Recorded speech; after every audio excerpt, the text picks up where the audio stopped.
How you doing, sir? James Pope gets more than phone service from the Cincy Wireless store Something you're interested in? at the corner of Liberty and Elm Streets. Yeah, I do little things around the building, you know, like if they need something painted or clean the parking lot or whatever. Pope says it's a place where neighbors gather, pay their Duke Energy bills, and get good deals on phones. They really help us. Pope was sad to learn the building's owner, an investment company controlled by 3CDC, is trying to evict the store for unpaid rent.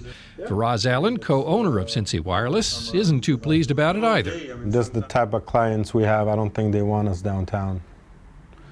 Trying to push us away and get different businesses here that they approve of and they like. Allen says his company has incurred more than $40,000 in legal expenses to preserve its 10-year lease at Liberty and Elm. He just wants to be left alone until the lease expires in 2023. I have a family of 5 that I have to support. My partner has a family of 5, 3 kids in college. We all rely on this business. A lot of people in this community rely on business like us.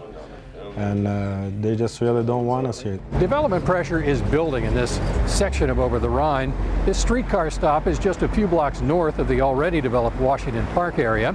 A few blocks to our north, the Findlay Market District is under rapid development. And just a few blocks to our west, FC Cincinnati is building a $250 million stadium. Urban designer Frank Russell says 3CDC is engaging in the creative destruction of Over-the-Rhine. To disrupt an industry is considered now to be a very progressive approach to innovating and creating new products, new ideas. Well, the same thing happens with urban environments. Russell is director of the University of Cincinnati's Community Design Center. He has studied OTR and invested there.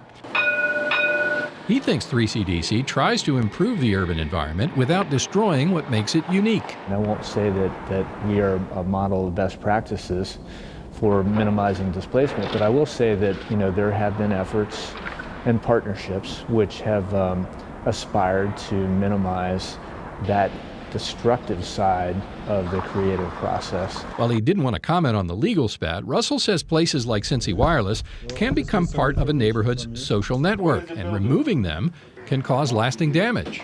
I don't know the nature of what and depth of what the social interactions are at that cell phone store, but it deserves to be understood, and decisions can be made about that. 3CDC wouldn't comment for this story, but it had a lot to say about Faraz Allen's cell phone store in court records.